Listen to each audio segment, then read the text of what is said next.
तर या सर्व घडामोडींचा सविस्तर आढावा असाच सुरू राहील। यानंतर दिवसभरात आतापर्यंत घडलेल्या महत्त्वाच्या 50 घडामोडींचा सुपरफास्ट आढावा घेऊयात।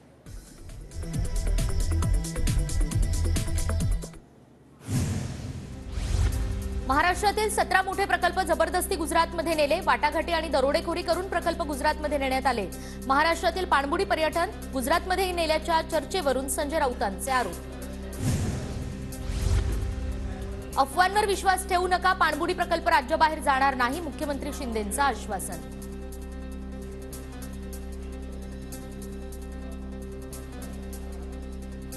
महाराष्ट्रातील उद्योग बाहेर जात आहेत, यावर बोलण्याची ताकद नारायण राणेंमध्ये नाही, नारायण राणेंची मिमिक्री करत संजय राऊतांचा निशाणा। महाराष्ट्रातील राजकारण्यांनी चुल्लूभर पाण्यामध्ये बुडून मरावं, गुजरातला समृद्ध करून देश खिळखिळा करण्याचा डाव, पाणबुडी प्रकल्पावरून विजय वडेट्टीवार यांची सत्ताधाऱ्यांवर टीका। निवती पाणबुडी प्रकल्प गुजरातला नेणं म्हणजे महाराष्ट्राशी गद्दारी, वैभव नाईक यांची प्रतिक्रिया। ठाणे पोलिसांची रेव पार्टीवर कारवाई, गुन्हे शाखेनं 100 जणांना ताब्यात घेतल्याची माहिती, रेव पार्टीमध्ये अंमली पदार्थांचं सेवन झाल्याचीही माहिती। रेव पार्टी खुलेआम होणं ही राज्यासाठी लाजिरवाणी बाब, मुख्यमंत्र्यांच्या ठाण्यामध्ये सर्वाधिक रेव पार्ट्या, विरोधी पक्षनेते विजय वडेट्टीवार यांची मुख्यमंत्र्यांवर टीका। छत्रपती संभाजीनगरच्या कंपनीमध्ये लागलेल्या आगीत 6 कामगारांचा मृत्यू, आगीचं कारण अद्याप अस्पष्ट। संभाजीनगर आगीतील 6 जणांच्या मृत्यूप्रकरणी सखोल चौकशी करून कारवाई करणार, संभाजीनगरचे पालकमंत्री संदीपान भुमरे यांची माहिती। छत्रपती संभाजीनगरच्या आगीतील कंपनी मालकावर सदोष मनुष्यवधाचा गुन्हा दाखल करा, संजय शिरसाट यांची मागणी। कंपनी मालकानं स्वतःच्या फायद्यासाठी कामगारांना कोंडून ठेवलं, शिरसाटांचा आरोप। राम मंदिर उद्घाटन आणि इंडिया आघाडीमध्ये स्फोट एकाच वेळी होणार, अनेक पक्ष पंतप्रधान मोदींना पाठिंबा देतील, खासदार नवनीत राणा यांचा दावा। राम मंदिर उद्घाटनानंतर महाविकास आघाडीत बिघाडी होणार, महाविकास आघाडीतील 2 पक्ष मोदींना पाठिंबा देणार, आमदार रवी राणा यांचा दावा।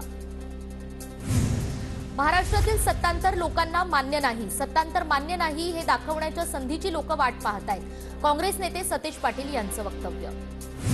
जयंत पाटील महायुतीमध्ये येणार होते म्हणून मंत्रिमंडळाचा विस्तार रखडला, जयंत पाटील मनानं अजित पवारांसोबत, तेही महायुतीसोबत येतील, शिंदे गटाचे आमदार संजय शिरसाट यांचं वक्तव्य। तर शिंदे गट महाराष्ट्रातील लोकसभेच्या 23 जागा लढवण्यासाठी आग्रही, शिंदे गटाचे खासदार प्रतापराव जाधव यांचा दावा, महायुतीमध्ये मेरिटवर जागा वाटप होईल, प्रतापराव जाधव यांची माहिती। प्रतापराव जाधव यांचा शिवसेनेशी काय संबंध, प्रतापराव जाधव बुलढाण्यातून पुन्हा निवडून येतात का ते आता बघा, संजय राऊतांचा खासदार प्रतापराव जाधव यांना इशारा। मुख्यमंत्री एकनाथ शिंदेंकडून मुंबई महापालिकेच्या महास्वच्छता अभियानच्या गाड्यांना हिरवा झेंडा, महास्वच्छता अभियानात मुख्यमंत्रीही सहभागी। स्वच्छता फोटो सेशन नाही तर एक मिशन, मुख्यमंत्री शिंदेंचं वक्तव्य। मुंबईमध्ये ऑक्सिजन पार्कसह स्वच्छतेची लोकचळवळ उभी करण्याची शिंदेंची संकल्पना। राष्ट्रवादीच्या फुटीनंतर पालकमंत्री धनंजय मुंडे, आमदार संदीप क्षीरसागर आणि अमरसिंह पंडित पहिल्यांदाच एकाच व्यासपीठावर, मुंडे आणि क्षीरसागर यांनी एकमेकांकडे पाहणं सुद्धा टाळलं। महाराष्ट्रातील तीर्थक्षेत्रांच्या विकासासाठी महाराष्ट्र सरकारकडून 2000 कोटींचा निधी, ग्रामविकास मंत्री गिरीश महाजन यांचा मोठा निर्णय। मालवणहून देवगडला जाणाऱ्या एसटीची एका घराला धडक, चालकाचं नियंत्रण सुटल्यानं अपघात झाल्याची माहिती, अपघातात एसटीसह घरांचंही नुकसान।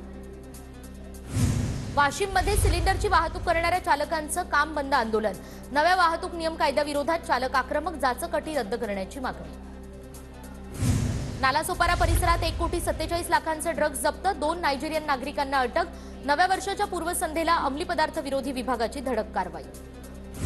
अहमदनगरच्या कोपरगावात अवैधरित्या गॅस भरणाऱ्या दुकानांवर डीवायएसपी मिंटकेंच्या पथकाचा छापा, 2 जण ताब्यात, 21 गॅस टाक्या आणि व्हॅन मशीनसह 5 लाखांचा मुद्देमाल हस्तगत। उल्हासनगरमध्ये देशी बनावटीचं पिस्तूल आणि 2 जिवंत काडतुसं घेऊन फिरणाऱ्या आरोपीला अटक, कल्याण आणि हिललाईन पोलीस ठाण्यामध्ये आरोपीवर अनेक गंभीर गुन्हे दाखल।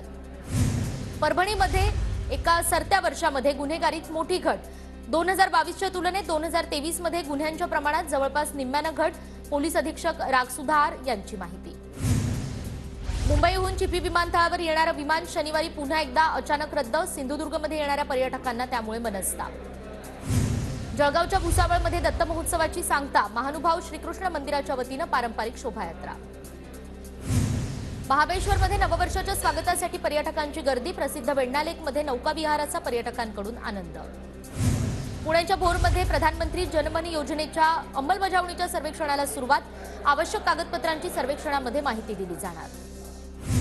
परभणीत संविधान सन्मान कृती अभियानकडून आंदोलन. अनुसूचित जाती आरक्षण अ क ड वर्गासाठी नेमण्यात आलेली समिती बरखास्त करण्याची मागणी.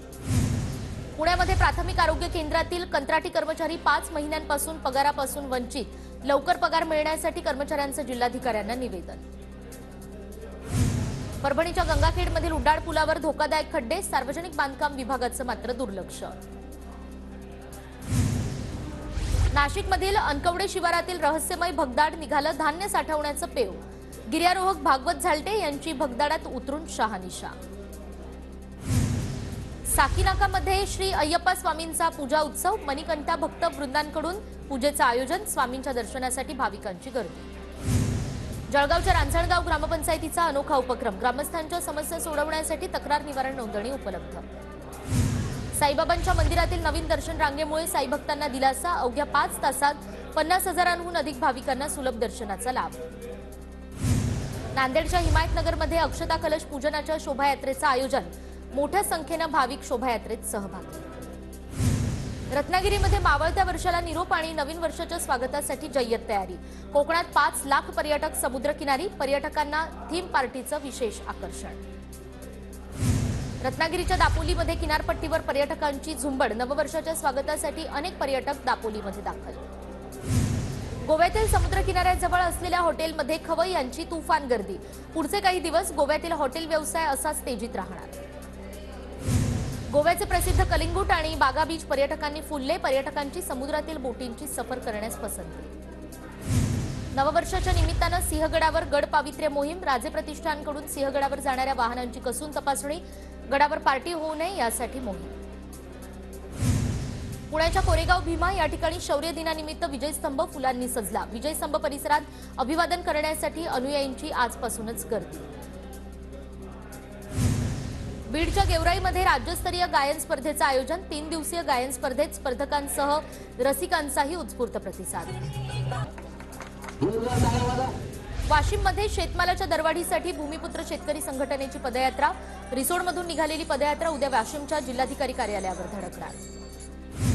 पालघरमधील 2 तरुणांची अयोध्येला सायकलवारी. आतापर्यंत 300 किलोमीटरचा टप्पा पूर्ण. श्रीराम मूर्ती प्रतिष्ठापनेआधी अयोध्येला पोहोचण्याचा प्रयत्न. अयोध्येत नवीन वर्षाच्या पार्श्वभूमीवर मिठाईची दुकानं सजली. मोठ्या प्रमाणात भाविक आल्यानं व्यापारी वर्गात आनंदाचं वातावरण. बाजारपेठेत सुद्धा गर्दी वाढली.